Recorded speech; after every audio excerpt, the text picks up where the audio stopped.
like to, Get thousands of hits a year. roll call? I'll call the meeting to order. Officially. At what, yeah, 6 o'clock.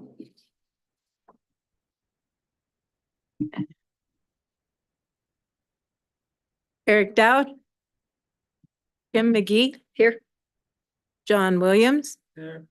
Heather McDonald. Here. Mark Mahoney. Here. Jess Pedersen. Here. Okay.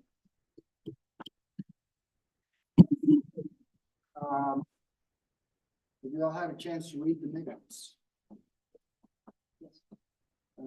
There any additions, corrections, or otherwise? Make sure your mic is on. Mike. Are there any corrections, additions, or otherwise to the minutes of, I guess, March 7th, 2024? Is there a I'll move that motion we, to accept? I'll move that we accept last month's minutes. Second. All in favor? I, Aye, opposed, motion, minutes have been approved. I'm using Jared's cheat sheet. Let's see. Items from citizens present, not on the agenda. Is anyone in person or online that have comments that would like to make on an item not on tonight's agenda? We don't have anybody. I know. nothing, Then we don't have anybody. Okay. So we'll move right into action items. And the next item is 302 Main Street window replacement courtesy review. So I'll just give a brief overview. We have the Rebecca Lodge. They're proposing to replace all of their windows. So we've included in the packet for you guys a brief kind of written description as well as images of the application, what windows they're proposing to use, where those are located. And as you guys know, because the property is located within the historic commercial core zone district and the historic downtown area, it's subject to a courtesy review. And so we're asking essentially that the Historic Preservation Commission review the proposed project for window replacement, provide comments to the applicant so they can include those in their building permit application.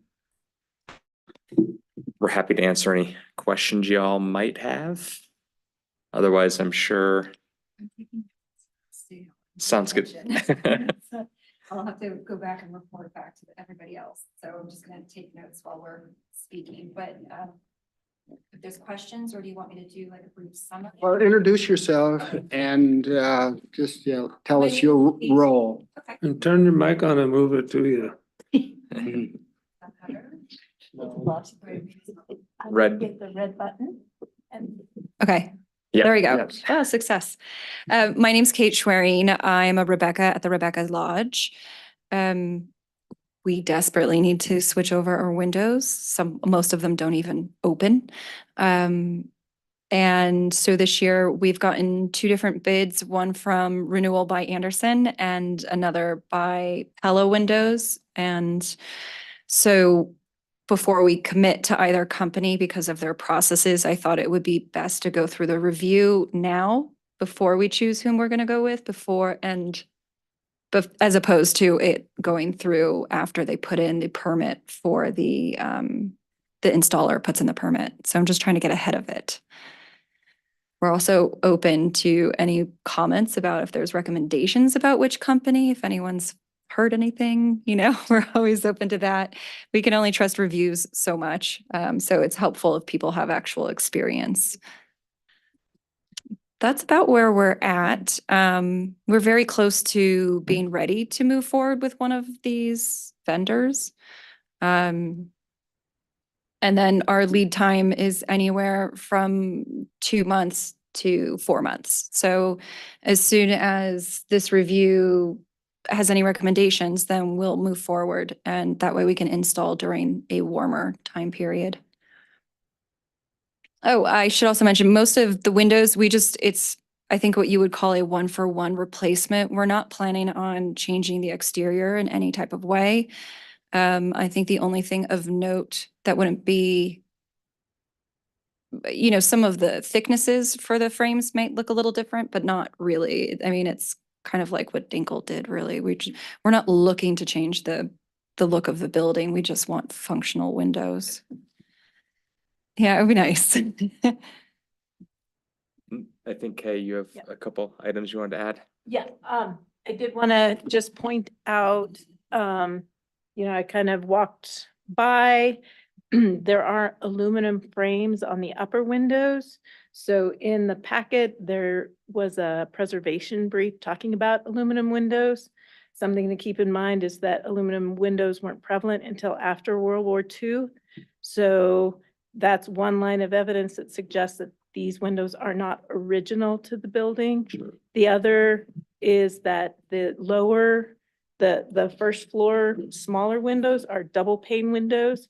Double pane windows were not popular or really moved into the commercial sector until the 1950s. So that's another line of evidence just to keep in mind. And I do think there's a statement that because they're not historic windows, you're just, the emphasis is to keep them as historically accurate as possible, so there's not a lot of change. I did walk around, did the downtown. Obviously, the Dinkle building has replaced all of their windows with Pella windows. I was looking at the dimensions that are listed for renewal by Anderson, and they are significantly different than those of Pella. So that's kind of a red flag in my opinion. The Anderson bid is, what does that mean for the, Yeah. the surrounding matrix? So that's just I wanted can to. address that concern. Because we're in the estimating phase, they kind of just have the salespeople come out and they do quick initial measurements. And then once we commit to one of them, they set up another call where they come in and they do a much more thorough measurement of each and every window. In the renewal by Anderson, you'll notice they actually estimate per window, like each window is its own line item, whereas Pella is, you have 2 big plate glass windows in the front. So that's that item times 2. So both companies will come out and do a much more thorough measurement once they know we want to go with them.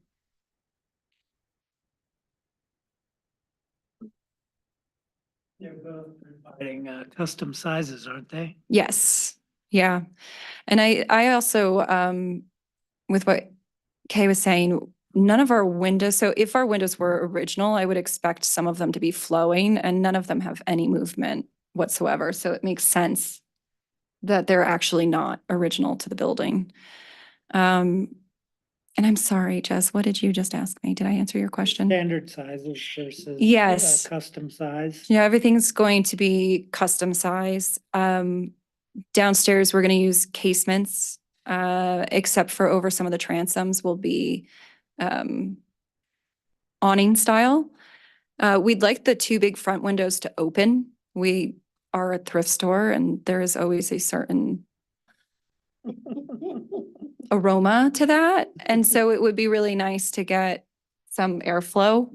And I think being able to open the front windows, if that's an option from the companies, would be lovely.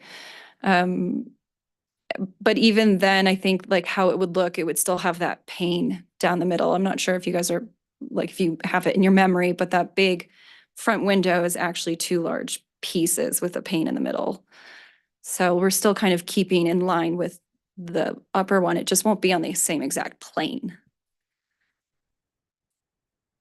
And you are going with aluminum cladding on the outside. Well, So the companies have different materials. Renewal by Anderson is their own custom composite. And that's from the front all the way through. And Pella is the aluminum cladding where it's the aluminum on the outside and the wood on the inside. If we were in a wetter climate, I might be more worried about that as an option, but we're not. So as long as nothing's leaking, it should be fine. Are the guarantees and warranties the same or one better than the other? They're somewhat, Renewal by Anderson actually has better warranties overall. Part of that is due to them installing themselves. So they warranty the labor for installation for the life of the window. Whereas Pella works with a local contractor, Sawhorse, which is, I think, I think I put them on the application. And theirs is warranted for 2 years. So it's definitely a consideration for us, especially because this is the largest expense I think we've ever had, aside from rebuilding the building after it burned down. So it's like, we're definitely considering that as part of it are the warranties. Other than that, they're fairly comparable. Do you have divisions in some of the panes? Mullion coming down the middle or?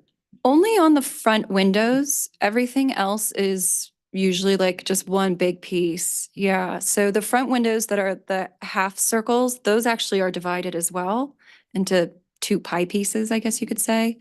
And then the rectangular window that sits under that is also 2 rectangulars. So that's really the only place that exists for us. But those are windows that are molded together. They're not, I actually they don't don't, have just kind of a decorative cross. I actually I didn't don't see know. I haven't looked at them that closely, whether it's just decorative on the front or if it's 2 separate. Two. It is 2. So you're wanting the main front windows, the part of that be operable? Like an awning or? Not an on, it would be sliders. So, you'd only slide one side to the other, On the bottom half or Mhm. section? just the bottom one. Mhm. So the panes would be offset. Yes, and that's what I mean by it wouldn't be on the exact same plane because they would slide past each other. Whereas right now they're fixed and not operable. And so it's just the single plane.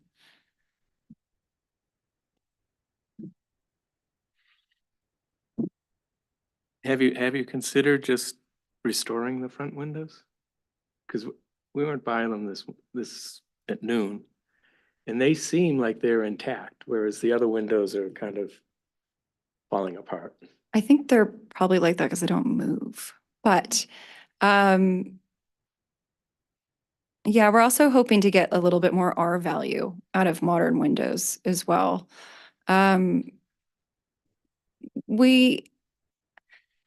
In terms of restoration, because I did want to actually get an estimate for doing like a wooden sash weighted window, it basically was laughed out of every contractor who thought that they just wouldn't consider it.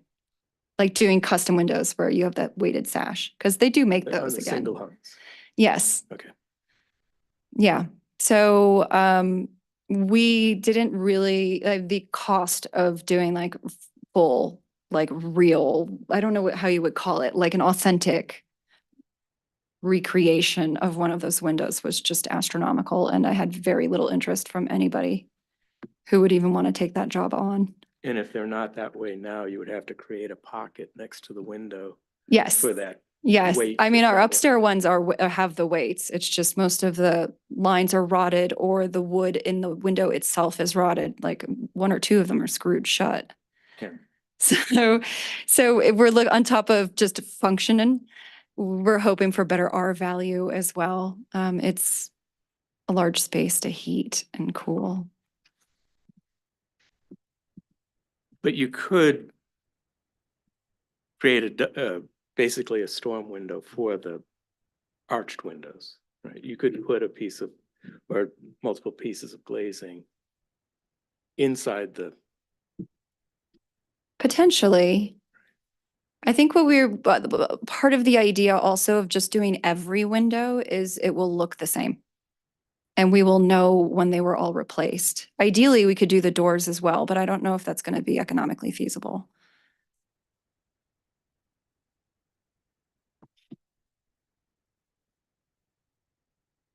I don't know, it just seemed like that was historically, I mean, they were in really good shape and it would be difficult to try to recreate the profiles of the existing Hmm. mullion, the horizontal mullion. I'm gonna have to look up what does mullion mean? Just a horizontal part of the, where two windows come together. Oh, okay.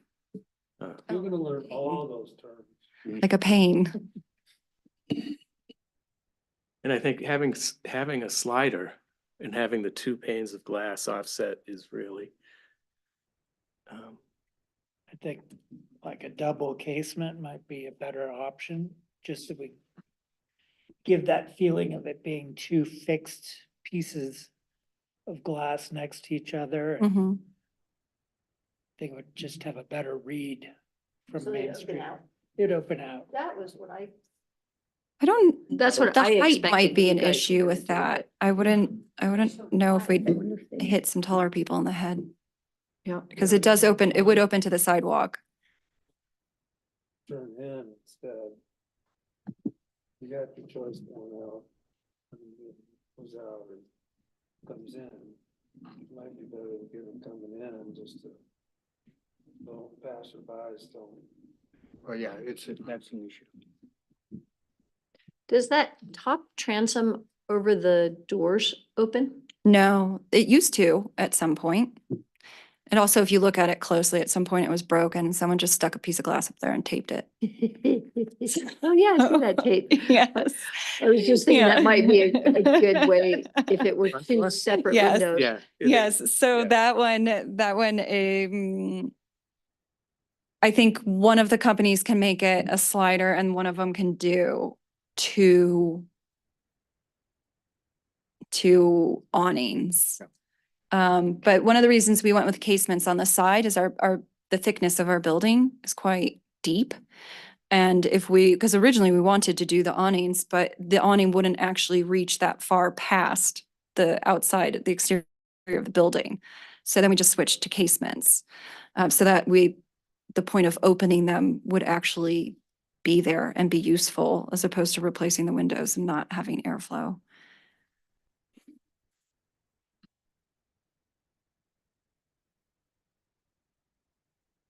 So you will be able to open the side windows. Yes, and those will be casements. Just one like that. Wouldn't you be able to put something so you only like open up just partially open, so you're not like all the way out into the sidewalk?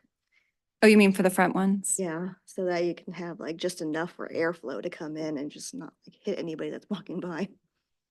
I think I would have to put that back to the companies to see what's available. It varies between the two companies. I don't think windows that big, they wouldn't allow you to open them up too much because of wind. Probably not. Because I mean, that's also part of why the awnings only open, I think, 10 to 12 inches, which just isn't enough for our building. If the transom window opened, would you need operation on the two street side lower windows, Good point. Main Street side? That's what I We was would like asking. maximum airflow Yeah. because of the close. But, and also, I'm not sure if anyone has lived in a building with awning windows, the airflow it's just not as good as a casement, especially if the window is that small. I think it's only about 18 inches high, maximum. And then I think it's about 70 something inches long total. So it would be two. But so what is the root of the front window? Is it the plane or, It's the planes sort of giving it that sliding door look. Yeah, I think, if there are two casements coming together, I think there's gonna be more meat in between the two. of them, Yes, it would definitely be thicker. Beefier. Yeah. I have a question. Mhm. Have you explored what those side panels are that are on either side of the primary opening? I would guess, because the two front doors are inset from the building wall, there's about 1.5 to 2 feet of side panel. And Are you? that, Okay. yeah, that I suspect is, right now has plywood over the outside and, like a cement board on the inside. I think if you were to pull that out, historically, there would have been windows on those two sides. I'm sorry, I'm not familiar with which opening you're talking about. The front doors are about 2 feet behind the front wall, maybe a little more. Oh, never noticed that. Up the steps, it's Yeah. Yeah. the little inset. The walls come in and then go into the door. They're perpendicular to the front wall. Yeah, I guess I always just thought that was brick. Sidewalls. And then there's side lights too. And I would suspect that it's wood paneling on the lower level and glass storefront on the upper part. They've been obviously covered over with renovation. But I have to apologize. I'm sitting in the Preservation Commission's chair here, and I happen to be a preservationist. And I really love the front windows, kind of the way they are. This is a very valuable historic building, and windows play a really big role in that.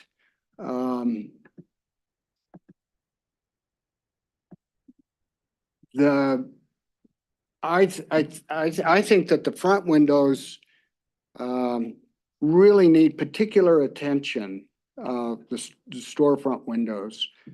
And the moldings for that it's holding the glass are significant in that maintaining that historic character and value, particularly the horizontal mullion that's between the two lower windows and the curved upper window. That should be kept at all costs. I know Anderson, the picture Anderson had,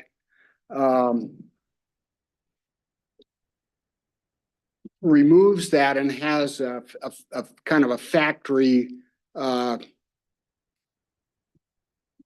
Frame to frame. set Yeah. between the lower windows and the upper windows. Mhm. And I would keep that horizontal mullion intact and have them do an upper window with the vertical mullion and the set of lower windows with the vertical mullion as two separate and not just one big kind of commercial window that would get set to the whole opening. I hope I'm making myself clear.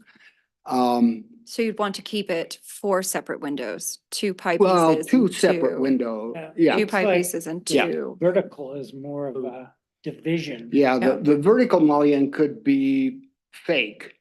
Yeah, okay, I get that. So it's like Yeah, a big but- plate But window. the horizontal it could mullion go all the way through the window. it really has a beautiful line to it in terms of its profile. But I would suggest restoring those windows. And if you're concerned about its energy performance, doing a clear storm window on the inside. And I think if you were to price that out, it would be, it could be significantly cheaper than going to factory built windows for all 4. while maintaining the historical integrity of the front. That's just my take on it. The other windows, there's two different conditions. On the lower level, it's very odd, but you have a fixed window to the outside and then a movable window to the inside with pin stops. And if you want operating windows and getting airflow, then yeah, that should become an operable window. There's debate whether it should be a wood window or a clad window on that lower level. A wood window, a painted wood window would be more in keeping with the historic character of the building at that level. The second story is a different animal. And there, I think you could go with, and it would be appropriate for it to be clad double hungs, similar to what the Dinkle building has done. In every case, though, we should be really thoughtful about how those, dimensions fit, the new windows fit into the old moldings. And if at all possible, the picture we had in the packet showed a brick mold for the window, how the window is set to the glass.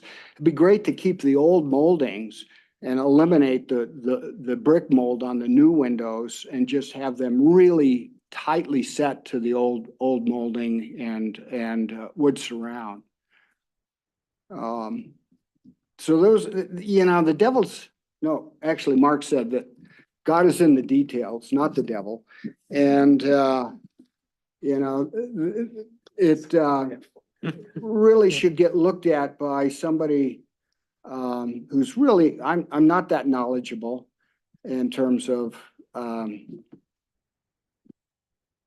how the new work fits to the old, but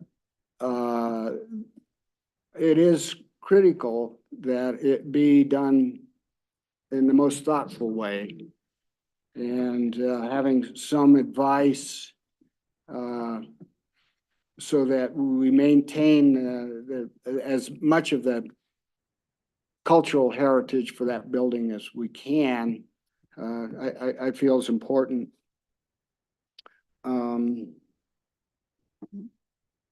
Yeah. Can I ask a question? So Yeah. would you be open then if you said you would prefer to keep those Main Street oriented main windows fixed? Would you be open to considering new operable windows being punched into that recessed door Absolutely. entry to create that opportunity for Yeah, airflow? absolutely. And, you left open the idea of replacing the doors. Yeah, it'd be great if you could afford to replace the doors. And you might do that by saving money by not replacing all the windows. But also the transom windows are a no-brainer in terms of making them operable. Yeah, I think between the transoms and then some exploration on those side panels would further your goal of getting some ventilation into the place, as well as our goal of preserving the original windows in the front. I think I'm gonna need you to like walk me by the building with the side panels you're talking about. I still have no idea where they are. Yeah. Like I walk into that building all the time. Oh, those. So you could have this reset, so I think you could potentially punch some operable windows in on either side there. You know, Yeah. I was like. Yeah, and the beauty of the beauty of that is that the sliders on the front is really um, you know, kind of, I shouldn't say this, but trailer house modern. And, the, the, the opening of those front windows is problematic in terms of passersby on the street, as well as the look of it. The, you know, I think windows in those side things is a very graceful way of meeting your goals and ours, like I said. Yeah. Doesn't that change the look of the front of the building, though? It was restores the front. It's significant in suspect terms that- of, I suspect those side panels were originally glazed. And I suspect that the original framing is underneath the applied plywood. It'd be really interesting to, you know, get the crowbar and check it out. I don't disagree. I don't think we're gonna go touch that one with a 10-foot pole, but I don't disagree. You said something about wood windows as a recommend.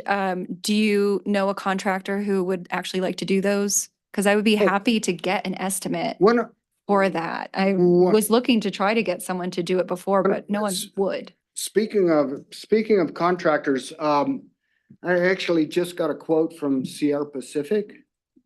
And I typically spec those windows in custom homes, clad wood window. And it literally, I was shocked. It was half the price of Pella's for the same set of windows. Right. So Ryan Kaiser is their rep in Basalt. And you really should explore Sierra Pacific as well as Anderson and Pella. Are they just like a local window provider or are they a contractor? No, he's the sales rep. Ryan Kaiser's his name, and Sierra Pacific is the product line. Sierra, okay. Okay, great. Yeah, I mean, I was shocked. They were half the price of Pella's. And it's a very high quality aluminum clad wood window. Okay. And I don't know any contractors, sorry. But Yeah, it's tricky to find someone who wants to do a historical building, a historical way within a budget. It's kind of like the triangle. You're never gonna get all three. Yeah, big two. yeah, I think it's just beating the bushes. There's two kinds of contractors. Want to look at a building and older building and say, you know, it just should go to the dump. And the other one will say, I think there's some real value here. And it's just finding the right person with the right attitude. Mhm.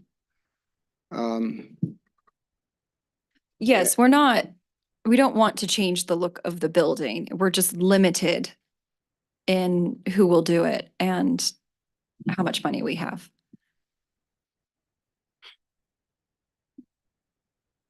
Okay.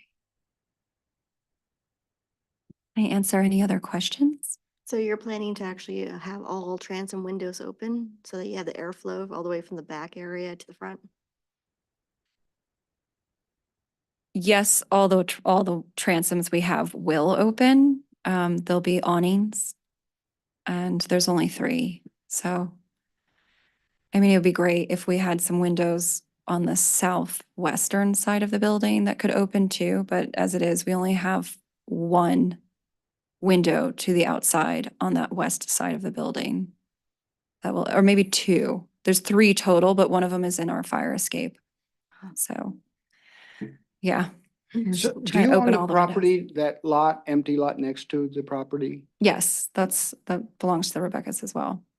But specifically the Carbondale Rebecca's. Mhm, Is that allows you to have operable windows on that side? mhm. What kind of opening and ventilation do you have going to the upstairs? Can you get an airflow going up and then help those windows as well? Kind of take the hot air out. Yeah. It's more of a heat issue, actually. We have two different furnaces. One's downstairs and one is upstairs, so they're kind of in effect zoned. They're both massive things. But the windows upstairs kind of open. They don't, it's like you put a book underneath it, so it doesn't slam shut because the weights are all broken and somewhere in the casings, I guess. But the problem is actually none of the downstairs windows open. The aforementioned whatever storm windows someone put on at some point to try to increase that R value. And most of the windows are painted shut as well. So it's just kind of a combination of none of the windows downstairs open. If we want ventilation, we have to open the doors. But I think in the future, you're going to have operable windows. Yes, So the that's, question I think John is asking, is there does the first floor communicate with the second floor? there's one stairwell in the back of the building. Is that what you're asking? Yep. No grates in the floor. Nope. Maybe at one point there might have been, but there's carpet everywhere upstairs. And I think that's probably just to There used to be a have old fire. generator. Upstairs? I thought it was downstairs, but I don't remember. I know one of our older Rebeccas told me. Yeah. One thing I'd like to point out is that, it's pretty much an uninsulated building. And you probably are not going to see a lot of energy performance with the new windows, given the fact that the bulk of the building is, uninsulated. So,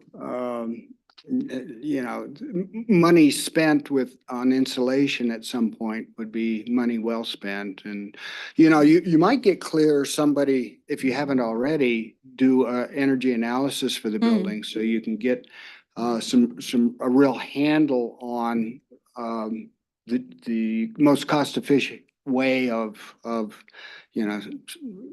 getting the building to thermally perform better. Mm-hmm. For sure. Yeah. Yeah, because, I know that between the ceiling and the floor, there's nothing. So all the heat that you put in the lower level just goes to the Right. top. Yeah. And I think some of our supports that were put in at some point just cut right into the ceiling. I don't know when the last time you guys have been in there, Well, you but can see that right at the front door. yeah. Yeah. I mean, Well, it is our logo, so. it's I know, very I saw important. that. Damn, why you're so attached to it. We're very attached to the building as well. We're planning on just doing a lot of maintenance over the next couple of years, but the windows are our big one. It's huge for us. But thank you for the recommendation. I will absolutely give Sierra Pacific a call. It's always nice to have triple bid.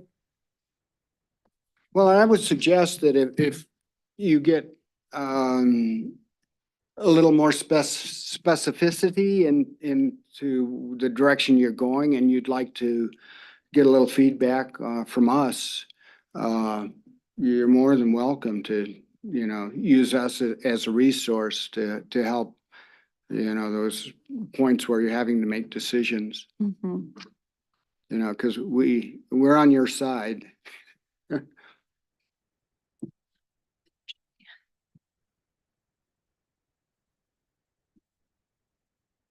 Yeah. I like the name, Wood Doctor Construction. It's just a name. I don't know if they would do. Oh, anything that's like real. this. Okay, I thought you were saying, yeah, Yeah, okay. it sounds like a profession that would deal with something like this, but It's I don't- Bruce Hasselbring. yeah, Mark Hasselbrick. Who? Bruce Hasselbring. Hmm. That's what you said, Mark. Yeah. I'll put it in Bruce. parentheses. Bruce. I'll put a slash, Bruce, Mark. Bruce. Okay, Hasselbring.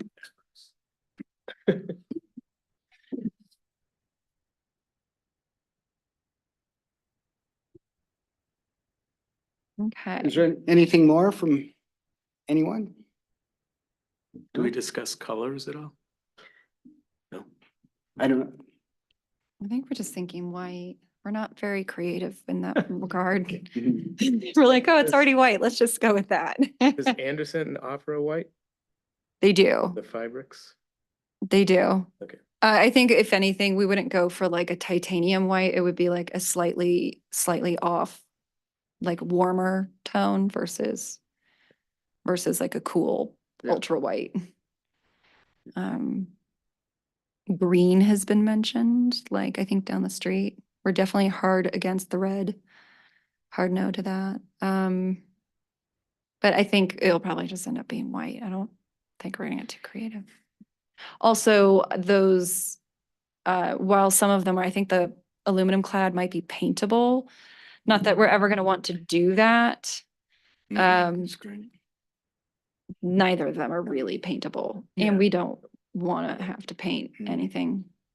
And I think, you know, the windows on the east and on the south are, if they were wood, they would just get beaten Get, up. yeah. Mm-hmm. And I think wood is kind of the only thing that really accepts paint, from what I've heard. No, we're after simplicity. And we'll just pick a color now and Hmm. stick with that forever. You probably saw the photograph that the Historical Society hunted down for us from the 20s. Oh, very And it looks like cool. they were white. Yeah, It's okay. really hard to tell because it's It's got a so nice far brick away. cornice but- that I don't think is there anymore either, right? We still have a bit of a cornice. I feel like they had to do some work on that like 20 years ago. Where's our current packet and those pictures? I know. Just do more No, Google No, Street but View. it doesn't go all the way down. No, no, it would be the Yes. east side. Where? How did, Yeah. So I'll put a note in that It was in the 96, I guess. the it's- windows were historically white or a very light color. I have to look, I don't remember. Black and white photo, it's probably white. Okay. Yeah, it's hard to tell, but it looks like it. You can just see a little edge. of it. Windows were likely white. But like I said, we're not gonna do like titanium, right? It would be like a warmish, slightly off-white, but white.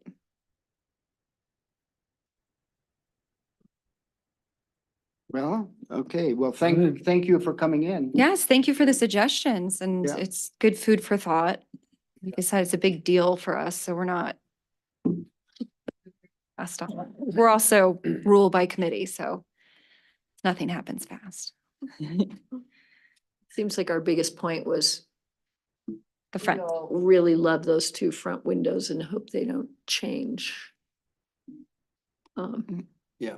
So if you need us to come visit as a group or bring the Rebeccas to us. Yes. Well, we meet twice a month on Thursdays, just second and fourth, not, I know, we could do a special meeting though. It's all good. It's all Yeah, good. we actually, Seriously. speaking personally, would love to come visit Okay. the building. Yeah, because it's, that and the Dinkle building are kind of two critically important buildings in town. It's always good to get to know them a little better. I'll let you guys know. Thank you. Thanks. No, thank Yeah. you. thanks. It's very helpful.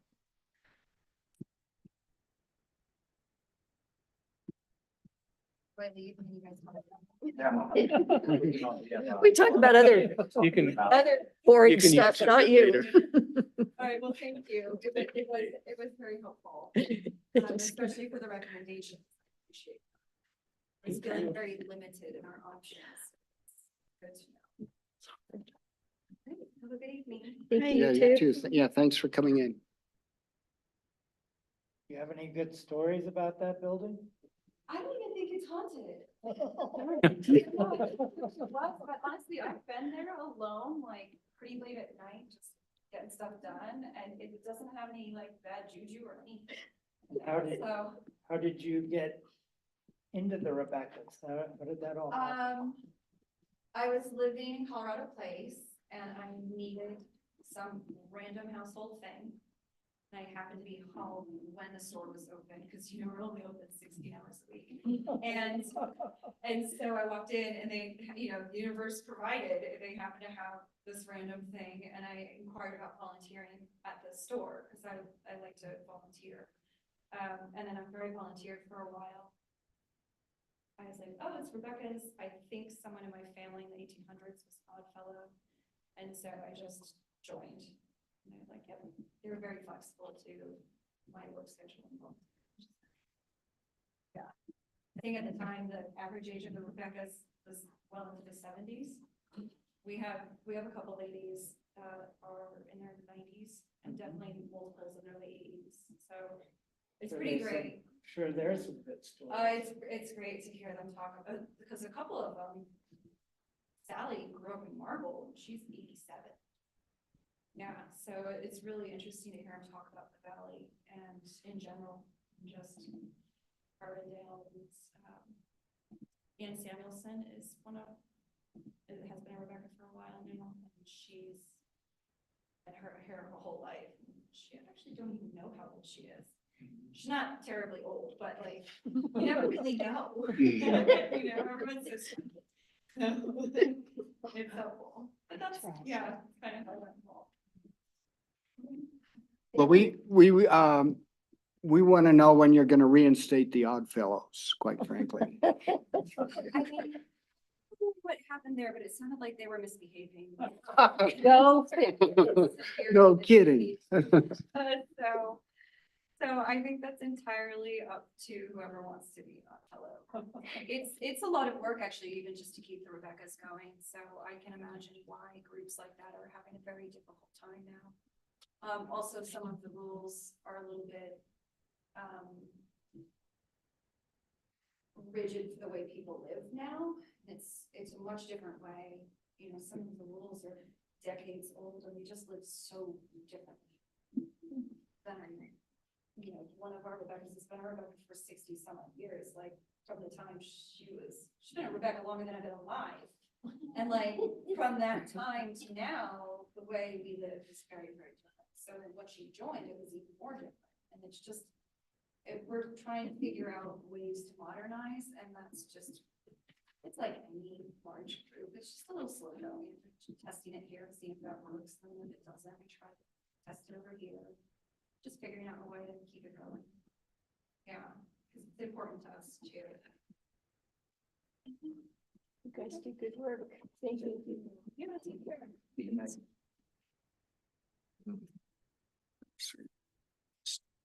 Staff report.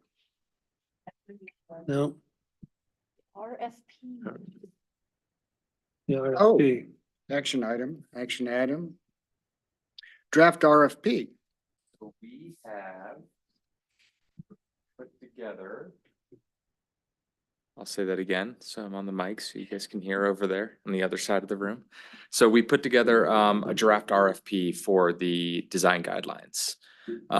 So, we really want you guys to take a look at this, make sure you think it really captures not only the story that we're trying to tell with the existing, kind of how the town has embraced historic preservation and where we are today, but also specifically with the scope of services and the required content for the proposal, because that's going to really dictate what work we get. So, we were really hoping you guys would have an opportunity to take a look at this, provide us any feedback that you might see. If you feel like we're missing a concept, if you feel like we misstated something, or particularly in scopes of service, if through this design guideline update process, if you feel that there's some step that's missing, or some work that you think we need, or things that you've seen be successful in other historic preservation design guideline updates that would be appropriate here. But we're hoping to get feedback, a blessing from this group, and then ultimately put this RFP out to the universe and see who responds. As you know, for the grant application we submitted, we did have 2 firms that were interested. And so we anticipate sending this RFP to those 2 firms and hopefully get a formal proposal from them that we would staff review and then bring back to this body to help select who we think is the most appropriate firm to work on design guideline updates. So that's all I have. I don't know if anybody has any comments now, or if you haven't, feel free to take a look and you can send us an email with comments that you might have. I have notes. That would be lovely. So, actually, it's not much of the scope. It's about like the actual RFP format. Okay, I think we should include the budget in there. So you let them know, and then a possible match or something, because we don't know how much you want to use of the budget since we're not doing the log survey. I thought the please include the following was kind of repetitive, since you already have it in the proposal contents. Are we planning still to go from May 3rd? But I think we need a schedule. So like, do we have a week of Q&A? Are we gonna put an addendum with the answers of that? Are you gonna have like a schedule of shortlist interviews and contract signing, possible starting date? We can't put a starting date yet because we don't have the money yet. So the State Historic Fund, the State Historic Fund or the CLG can't disperse any money until they get it from the federal government. So that is an unknown, so that Okay, we can't include that right now. It'll be June, July. so we could put down summer. We could, yeah, we could put down, there's two ways we can go about this, taking kind of a quick step back. One is wait until we have the money in hand and then put an RFP out. That might be midsummer by the time we can get an RFP out. The alternative is put a RFP out now, find a consultant, but don't sign the contract and start the work until after we've received the grant funding. We could put a guesstimated date and we could put it's dependent upon when the State Historic Fund gets money. I'm assuming because the state is a July to June budgeting year that we're probably looking midsummer by the time we get a grant contract. But it could be mistaken on that. So I don't know if you guys have a preference, but It just helps as a consultant To- side. like, totally. To put actually your schedule of, like, this is what you're going to do for your like phases and kind of things. So I know you said it was the 2026 was the end of the grant. correct. So we like have an ending date. We just don't have a start date. So it's like maybe. if I we- think we could probably conservatively say, Like August or start something. is August, September, something like that. I think the challenge is the later we push that start date back, the more we miss the meat of kind of first Friday opportunities to be that touch point with the community. Right. We noticed that with MAP Carbondale as we went through that. And it's a reason kind of that project has been delayed a little bit is one of the best opportunities to reach the widest segment of the population we just kind of missed. And so it is a threat. I think it would be beneficial to this project of starting as quickly as we can, even if it's a very slow roll at the outset where we just get some information, have some initial questions, and then leverage town resources as opposed to consultant resources to get out at First Friday events or other summer town events to get feedback from the community, or at least get this in front of them. And I know you want to do the Spanish language transition or translation. Are we, the town, going to provide that, or is the consultant side like? As written here, that would be the consultant Okay, side. we're gonna stick with that one, and What about like, for the proposal part, are we like having sealed envelopes kind of thing? Are we doing email? Are we gonna add that onto there? So the proposal is 3 copies must be received here at Town Okay. Hall by a certain time and date. It's not a sealed envelope. There won't Okay. be any bid opening. It's just a if you get us those by that date, you're qualified to be considered. Yeah, I just want to make sure because everybody's so different. Correct. And the selection process, we did put in there, we anticipated being on responsiveness, costs, content of the response. Again, we anticipate, and we probably could spell it out here better, that, there would be a staff review and a staff recommendation to this body, and ultimately it'd be up to this body to determine which proposal we move forward with. So basically, the committee is our steering committee for consultant. Correct. Okay. So it doesn't take trustees, review and approval? The trustees will approve any sort of contract that we execute, but they'll be looking to you guys for the recommendation on we're choosing X consultant for Y reason. And I think, Heather, to step back to the budget question, I think there's kind of it's a double-edged sword, right? We can include a budget, and I can guarantee you that we'll get proposals that will meet the maximum of that budget or very close to it. We could not include a budget, and we could see what a consultant thinks it's gonna take for this project. What's your kind of gut feeling? With- It's a pretty With Map defined and Carbondale, significant amount of work. yeah, with Map Carbondale, we did not include a budget. And we did have people ask, and we said, budget is, you can look at what the town allocated funding wise for that. And if you think the work needs to be higher, or the cost of the work needs to be higher, provide us rationale as to why. And so I think in a similar way, we could put a budget, although we haven't defined that. And I think, Heather, to your point, we do have a grant for 25,000, but there is budget money within the Historic Preservation Fund for this work. And so a consultant could come back and say, this is 25,000, it could be this is 50,000.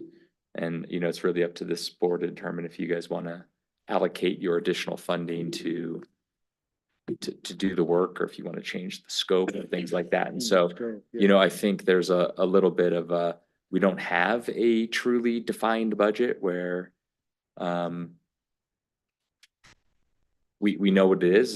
We have a $25,000 grant, and we could include that. That's what I was just thinking, like, add that, like, this is what we got from the state kind of thing. Mhm.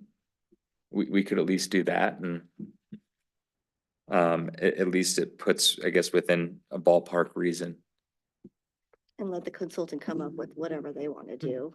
And then we can just decide if we want to like spend more money or not at that point when we review. We already have this guideline for HCC. Mhm. And there's a lot of examples of residents in it. Mhm. And it would be really cool, I think, if this was like an armature for that one to sort of become what it is Mhm. and not be a different animal, but sort of Right. they work together. Yeah, we're and- at it. Yeah, it should be clarified, if it's not, that we're adding to our existing design guidelines as opposed to recreating. Yes, I think that is, though. It- It's it- spelled out chapter 2 and chapter 4. it is. It's thrown in a couple spots where Yeah. it's adding to chapter 2 and then creating a new chapter 4. Infill. And depending And- on and- the, You might mention that we have an infill guidelines that was adopted and then unadopted. That could be used as a resource.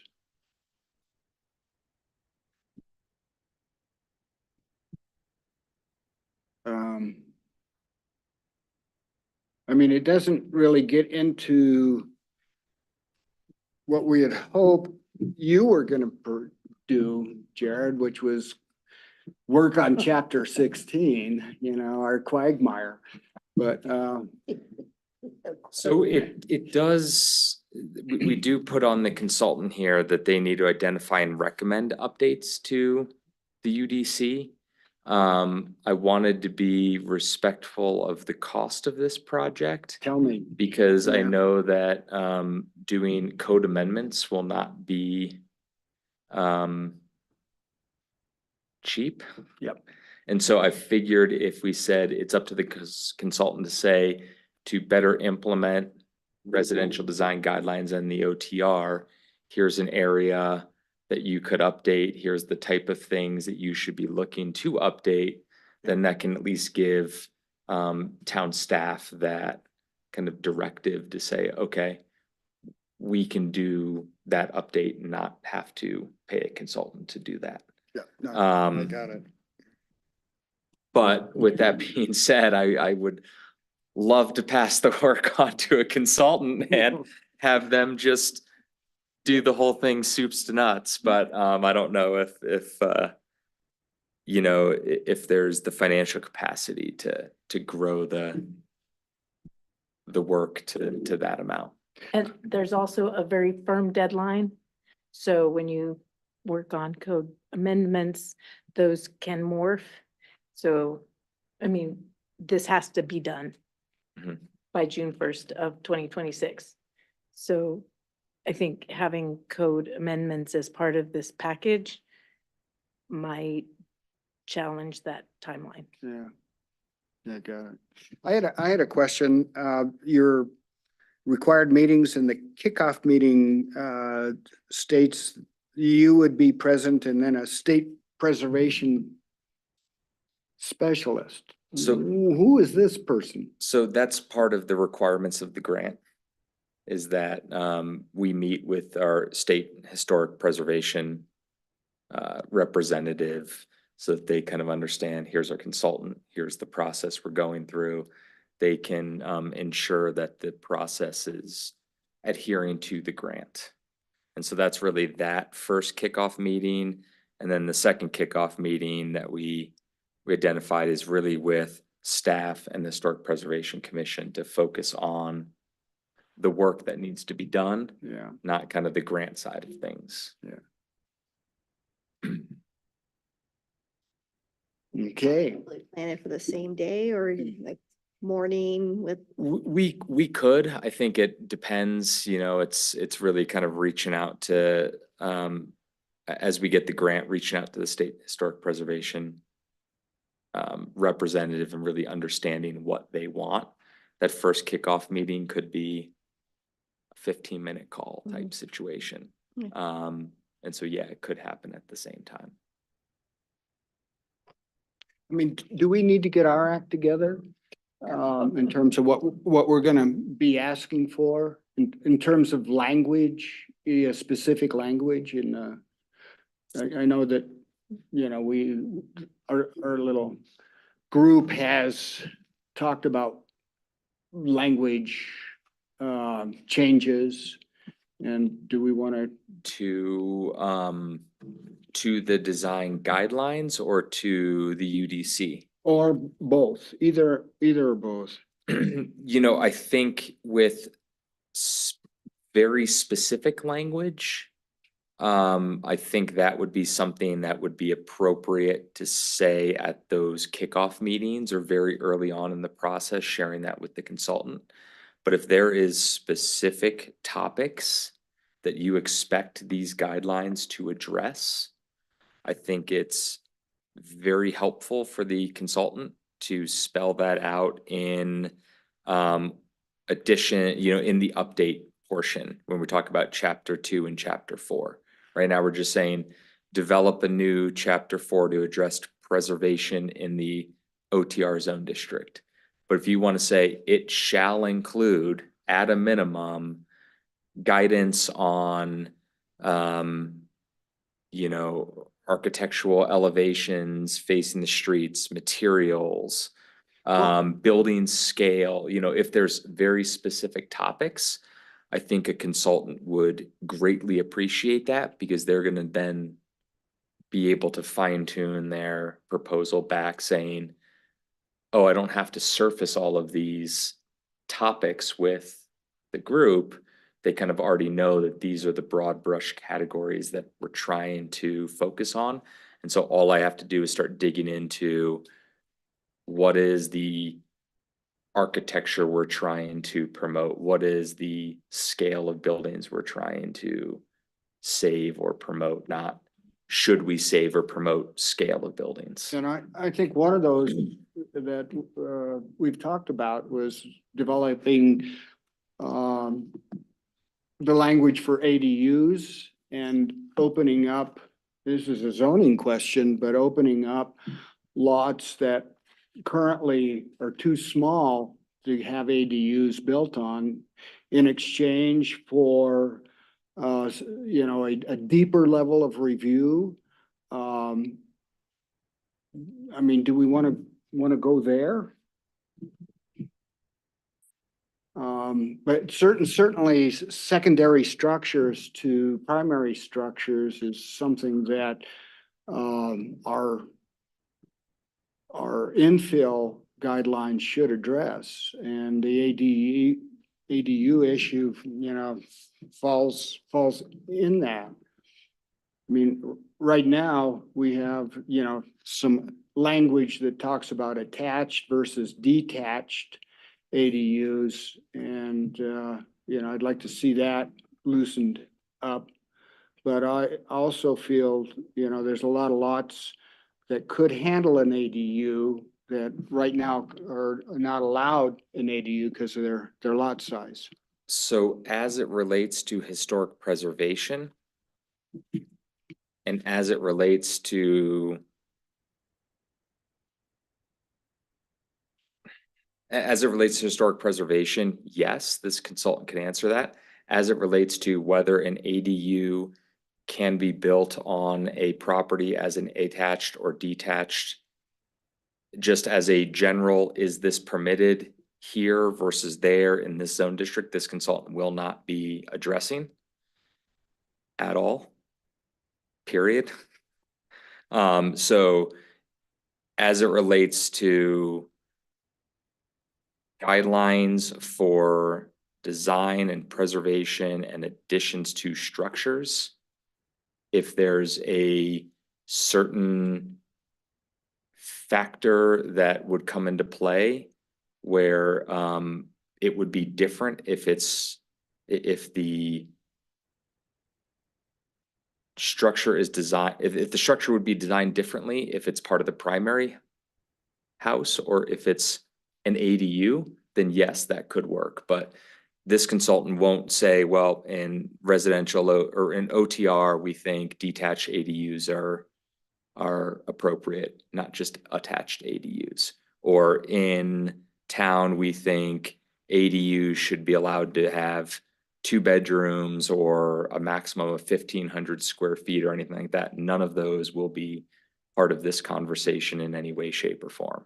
I just want to make sure that That's a P and Z issue? that is UDC issue? that is a P&Z issue, and that is a completely different topic from this.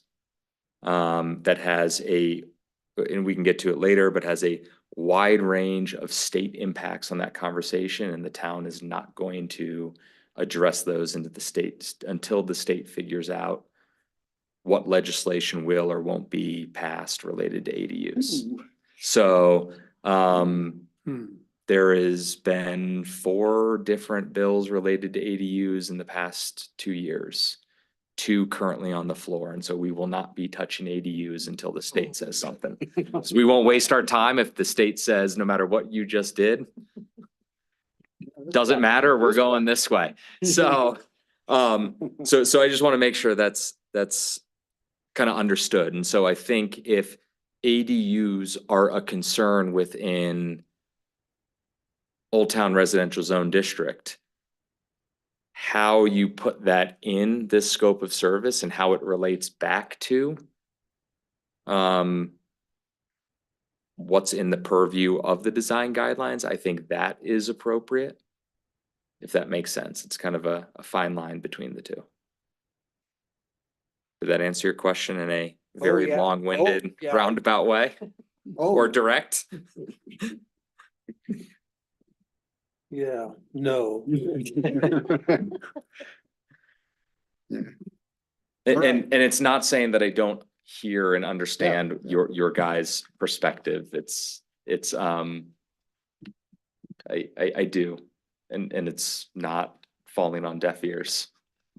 It's basically the chapter 4 is just to do like infill opportunities if somebody decides they want to add something to their lot kind Yeah. of thing. Mhm. And that we have design guidelines, like this is what it should look like, or it should match with the rest of the neighborhood kind of thing.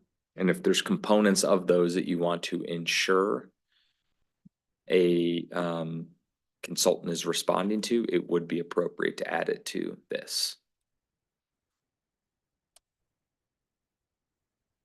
Any other comments on the draft? Do you have any sort of feeling, crystal ball to tell you? I know it's a weird thing about when the state legislature will do that, but they gonna deal with that this year, next year? Have any ideas? Let's wrap up the design guidelines conversation and then we can get into that. Right. Any other comments? When do you need comments from us? If If we have any. we are currently on our timeline. We can get comments between now and let's say a week before the next meeting. And we can incorporate changes in and we can have you guys review this again at your next meeting, if that's acceptable. And So is the Um, wasn't there a May 3rd? Yeah, so that means the due proposal will be June, yep. whatever the, I would change that. Typically, we like to have RFPs out for about 30 days. Okay. Give or take how the Which is day we publish it in the week May 3rd, ends. 30 days from that. Correct. And so I just put that as a Placeholder. placeholder saying, if you guys said this is the best RFP we've ever looked at, But it it's is. not. It is. I'm And you go said, for put it it. out tomorrow, then May 3rd would work, but I anticipated comments. So if you guys want to Oh. provide comments and get back to us, that would be great. I think Heather, you brought up some Heather, great yeah. points that we can. One we can add to comment, this. I just needed a few more additive things, Yeah. because of many RFPs I've read in the last Totally. 5 years, it's like. It one starts looking the comment same. that I only had one comment, and that was, it might be nice to include a map, Okay, yeah, a visual. So they don't have to look up, go to the website and actually look it up. yeah, we can definitely do that. Maybe as an attachment, we can also put on the proposal, or whatever, a page that we have a link straight over to the current design guidelines. And whatever the infill one, Yeah. Yeah, or a link to our current guidelines and, it's just easier when Okay, our- everything's our, all in that Yep, RFP together. we will definitely make both of those changes. Yeah. Great suggestions. But yeah, we'll follow up after this meeting with a email just saying, hey, if you can get us comments by X date, that would be great. And then we'll bring this back for you guys look and maybe blessing at the next meeting. yeah, no, I mean, really, seriously, thank you Yeah. for this. Kay did a ton Yeah. of, I mean, a lot Yeah, of this I you mean, you probably read We, before. as a lay group, could not have done this. This is pretty cool. And I like adding all that stuff in the comp plan in there. Yep. Do you want to roll into staff updates and we can answer John's Yes. question? Does the staff have a report? Yeah, so John, to answer your question, I think ADUs, who knows? To be completely frank, there were 2 bills that were considered kind of last legislative session and neither of them moved forward. They had a lot of opposition from various statewide organizations like CML about preempting local control or limiting local government's ability to have ADUs address local needs or local issues. And so these are changed slightly and maybe a little bit more, but I haven't necessarily seen a holistic embrace from a lot of those same entities that pushed back the last time. You know, I think for Carbondale in particular, we're very interested in the state kind of preempting the ability of a PUD to prohibit an ADU, which would allow ADUs in a greater number of locations throughout town than currently are permitted. You know, I'll pick Crystal Village as an example. It's not permitted there. That would permit that without forcing that community to change their PUD, which is very difficult given the number of property owners and lenders and all that who have an interest in that PUD. With that being said, there were a lot of portions of the last bills, which are still in the current bills, that I don't think are holistically supported by even Carbondale, let alone a lot of the other communities. Things like prohibiting limitations on size, either minimum or maximum, prohibiting deed restrictions being placed on them so that they can only be used for